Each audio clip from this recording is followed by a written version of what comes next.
Fala galera, beleza? Bom, mais um exercício aí pra gente resolver. Exercíciozinho do Elixir. E hoje a gente vai falar de um assunto bem interessante que é Tail Call Recursion, né, ou recursão de cauda. Não é um assunto muito explorado, eu acho, né? O pessoal já acha recursão difícil, né? Quando vê recursão de cauda, acha que é uma coisa de sete cabeças. Eu mesmo tenho um pouco de dificuldade, às vezes, para entender, mas eu acho que esse exercício deixa bem claro o que é a otimização que a recursão de cauda faz na execução do teu programa, ela talvez, aí sim, seja um conceito um pouco complexo de entender, mas tudo que você precisa saber é que se você escreve uma função recursiva que tenha, né, por padrão a recursão de cauda, recursividade de cauda, você está ajudando muito na execução do teu programa, principalmente no quesito memória, tá? Que é o grande ponto fraco de recursão quando comparado à iteração. Então, algoritmos iterativos, eles tendem a consumir menos memória, até porque durante uma iteração você já tem o conceito que a gente vai utilizar aqui, que é o conceito de acumulador, né? Então você não precisa ficar mantendo a chamada da tua função na pilha, como é o caso recursivo, né? Então vamos direto aqui para a leitura do exercício. Ele diz que quando a gente está trabalhando com recursividade sobre enumeráveis, como por exemplo listas, bitstrings e strings, algumas coisas aparecem, né? Como por exemplo, é, quanto de memória a gente precisa para guardar toda a cauda de recursão, que são as chamadas de funções. Como construir uma solução eficiente?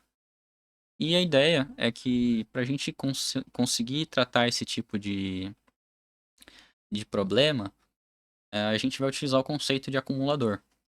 Ele diz aqui pra gente que o acumulador ele é uma variável que vai sendo passada e ao longo dessas passagens a gente vai adicionando dado nela. Tá? E ela é utilizada para que para que exista uma forma de você passar o estado atual da execução da tua função de chamada em chamada, até que o caso base seja encontrado. É isso que ele está dizendo aqui. E que no caso base, o acumulador ele é utilizado para a gente retornar o valor final da chamada recursiva. Então, aqui eles dizem que os acumuladores eles devem ser inicializados pelos que eles chamam de funções function author e não pelas funções que vão utilizar o acumulador, tá?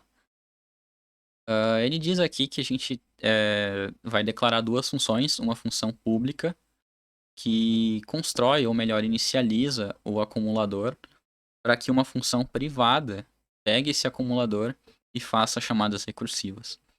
Ele diz que no Elixir um padrão comum é a gente colocar o prefixo do underline na frente dessa função privada. Tá? Então aqui tem um caso de código, caso você não tenha entendido essa primeira parte aqui do que ele disse, ele está bem claro aqui. Quando a gente construiu, né, a nossa função recursiva, até aqui no exercício de recursividade do Exercism, a gente utilizou esse conceito aqui, né? Que é a função que conta o tamanho da lista sem um acumulador. Isso aqui não tem a otimização que a recursividade de cauda tem. Por quê? Sempre a gente vai guardando a chamada do count tail na pilha, até que a gente chegue no caso base e possa ir desempilhando as nossas chamadas para no final somar esse cara aqui. Já nessa versão de baixo, perceba, a função autor que ele diz aqui em cima é a count, que ela é pública para a gente, e ela chama uma função privada, que é a doCount, exatamente essa função aqui. E ela é responsável por inicializar o nosso acumulador, tá? Enquanto a defp, que é a doCount, que é a função privada do nosso módulo, é responsável por fazer as chamadas recursivas. Aí você vai me falar, tá, mas qual que é a diferença prática nisso? Você tem menos consumo de memória se a sua linguagem tiver suporte à otimização de funções com recursividade de cauda. E o que ele diz aqui para a gente identificar uma função que tem recursividade de cauda é que uma função que tem essa característica tem como a última coisa executada nela a chamada para ela mesma. Então você pode perceber aqui que na nossa função count você vai falar, tá, mas a última coisa que é chamada não é a chamada recursiva de count? Aí que você se engana. Não, porque o que está acontecendo aqui é que você tem esse operador de mas aqui com o valor 1, que é isso aqui que vai ser a última execução da tua função. Então é por isso que você tem que ficar acumulando count na memória da tua aplicação enquanto as chamadas recursivas vão acontecendo. Tá? Nesse caso aqui, isso não acontece, porque do count vai sendo chamado, chamado, chamado, e se ele só vai mantendo, né, a ideia de recursividade de pilha é simplesmente manter a última chamada de do count, já que o acumulador está dentro da chamada da função.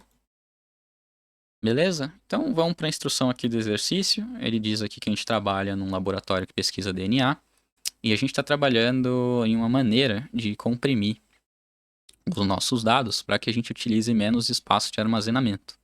E que alguém da nossa equipe sugeriu converter os dados de DNA para uma representação binária, como a gente tem nessa tabela aqui. Beleza? Então, a primeira função que a gente vai fazer aqui é a encode nucleotide, que ela recebe aqui o code point do ácido nucleico e retorna pra gente o valor em binário dele, ou o valor inteiro, melhor dizendo, tá? Então é simplesmente a gente parsear essa tabela aqui para nossa função. Para fazer isso, a gente vai utilizar o case code point do, tá? O primeiro nucleotídeo que eu vou colocar aqui é o code point do A, que a gente vai retornar já em binário aqui, que é o 0B0001. E aí perceba, a gente está utilizando 4 bits, isso vai ser importante para a resolução desse exercício. A gente tem o C, a gente tem o T e o G, né? Mas a gente também vai ter que representar o espaço, né? Para a gente pegar o code point do espaço, a gente utiliza esse cara aqui. Opa! A gente sabe que o binário que ele vai retornar é o 4 bits 0. O do A são 3 bits 0 e 1. O do C é 1 deslocado para cá. Então, 1 aqui. E o 0. Opa, aqui é C maiúsculo, tá? A gente não pode perder isso. G maiúsculo é 1 deslocado para cá.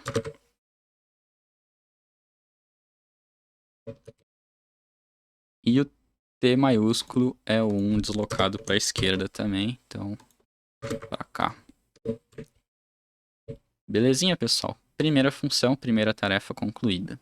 Segunda tarefa é fazer um decode, ou seja, é receber os bits, os 4 bits, e transformar ele na representação Unicode do caractere. Então, é simplesmente essa tabela aqui ao contrário. Então, case encoded code do. Pegamos essa tabela.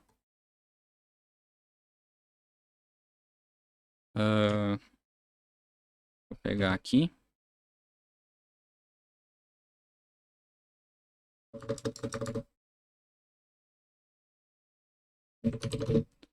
Então, nesse caso aqui,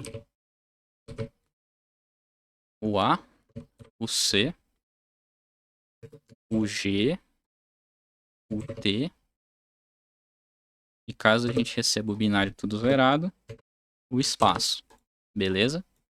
Então é isso que a gente tem. Terceira tarefa, agora sim a gente vai trabalhar com recursão de cauda, pessoal. Por quê? A gente vai ter que percorrer um char list e transformar ele numa bitstring. Então, o que eu quero que vocês entendam aqui? A nossa coleção que a gente vai percorrer é o char list e o nosso acumulador vai ser um bitstring, tá? Então, percebam o que eu vou estar fazendo aqui. O nosso encode é o que a gente chama de função autor, né? Então eu vou construir uma função que chama doEncode, em que eu vou passar para ela o DNA, que é o char list que a gente vai percorrer, e uma bitstring vazia, que é o nosso acumulador. Então, vamos construir essa função privada do encode. Né? Então, do encode. Qual é o caso base da nossa função? É quando eu receber um char list vazio, né? Então, receber uma lista vazia, eu vou pegar a minha bitstring e eu vou retornar ela. Beleza? E qual é o caso geral da minha recursão? É eu receber um nucleotide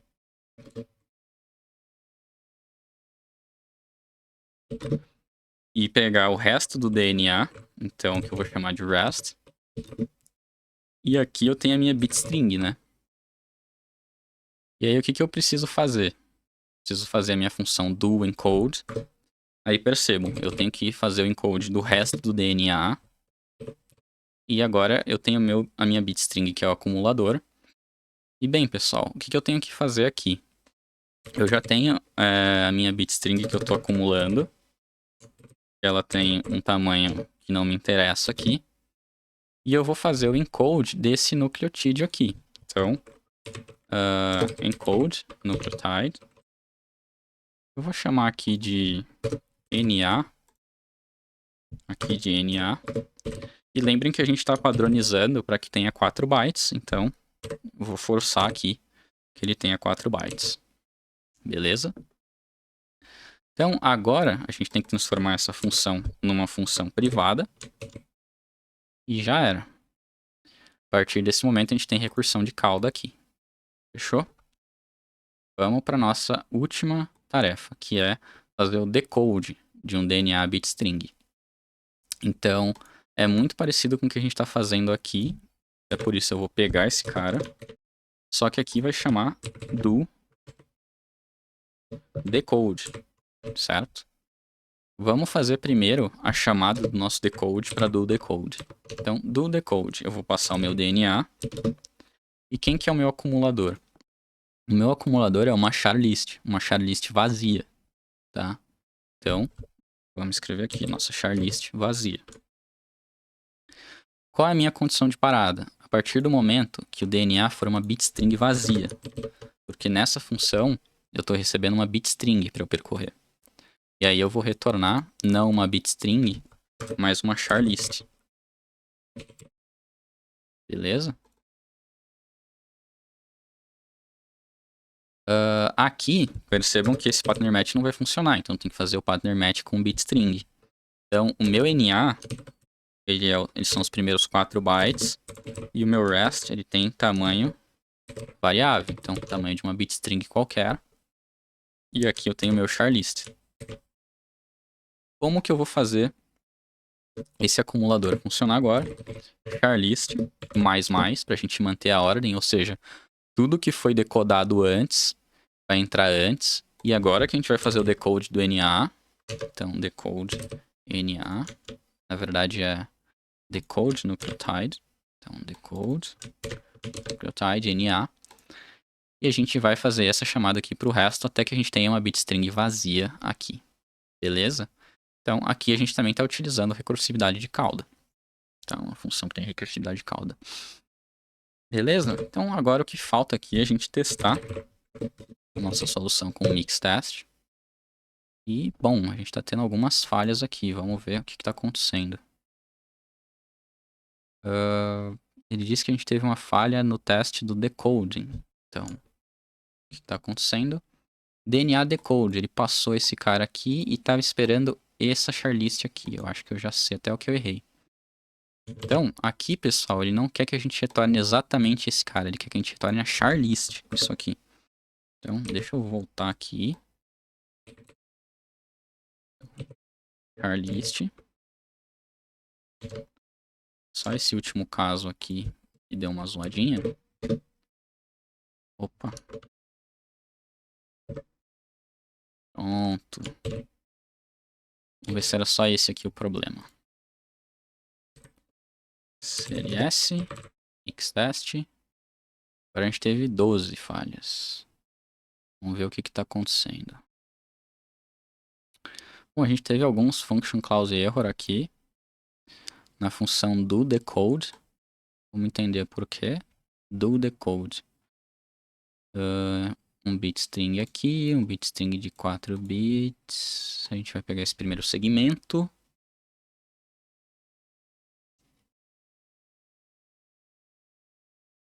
Opa. Ah, tá. Aqui é o operador pipe, galera. Né? Então, NA concatenado com o resto da lista. O operador pipe ali. Então, CLS de novo, vamos ver. Beleza. Então, arrumamos bastante coisa já. E por fim, a gente está tendo problema na função decode nucleotide, que é essa função aqui. Por que a gente está tendo problema aqui?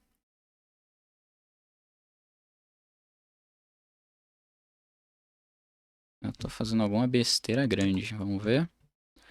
Decode nucleotide, ele está esperando isso aqui. Não estava esperando o char list disso. Acho que eu já até sei qual que é o problema aqui. Então, deixa eu arrumar esse cara.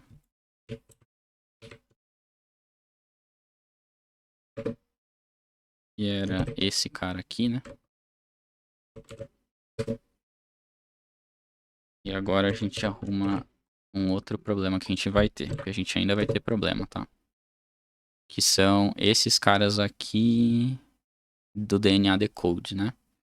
Porque o DNA Decode tá recebendo essas bitstrings aqui, tá? Só que a gente tá tendo problema aqui no argument error, tá? Vamos entender o porquê que a gente tá tendo esse problema. O mais a gente tá fazendo 84 e 71 mais. Porque a char list que tá entrando aqui, deixa eu colocar isso aqui como algo desse tipo aqui. Vamos ver. Tá, a gente ainda tá tendo problema.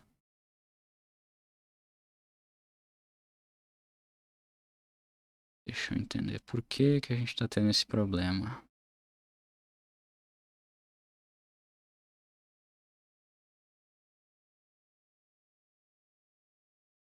Quem que é o meu primeiro char list? O meu primeiro char list é a lista vazia. Certo? A lista vazia é um char list sem nenhum caractere. Vamos abrir o EX só pra gente ver. O operador mais. Dá um end aqui.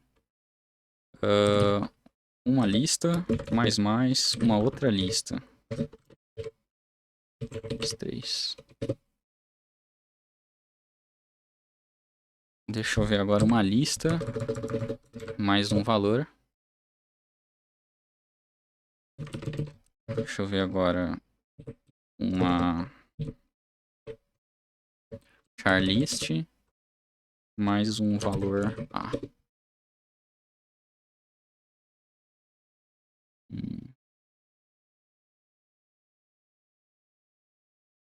Tem que ser todos os meus valores que vêm antes.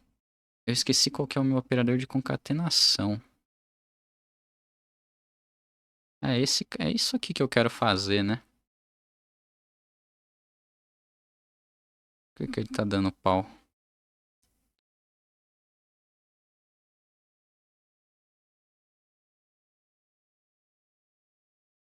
Ele diz que se o lado esquerdo do operador não for uma lista, ele vai dar problema. No caso do decode nucleotide, ele não é uma lista, né? Ele é o próprio... Então, vamos passar ele aqui para dentro de uma lista. E vamos ver se a gente resolve esse problema. Beleza, era exatamente isso que a gente tinha que ver. Cara, um exercício bem legal, né? Pra gente ver. Teve bastante coisa legal, né? Questão de trabalhar com binários, bitstring. Acho que foi até legal a gente ver aqui alguns erros durante a codificação do problema. E, bem, pessoal, recursão de cauda é isso, né? Não é um bicho de sete cabeças. Sempre que possível, utilize. Tá? Eu sei que é um pouco chato você ficar pensando que tu tem que escrever uma função, né, privada, enfim, mas isso otimiza bastante o teu código, tá? Principalmente na questão de memória. E isso em linguagens funcionais é algo que você tem que pensar bastante, né, já que aqui você não tem uma maneira simples de trabalhar com loops. Né? Basicamente aqui você sempre vai estar trabalhando com recursão, né? Então é isso, pessoal. A gente se vê numa próxima resolução de exercício e eu espero que tenham gostado desse assunto.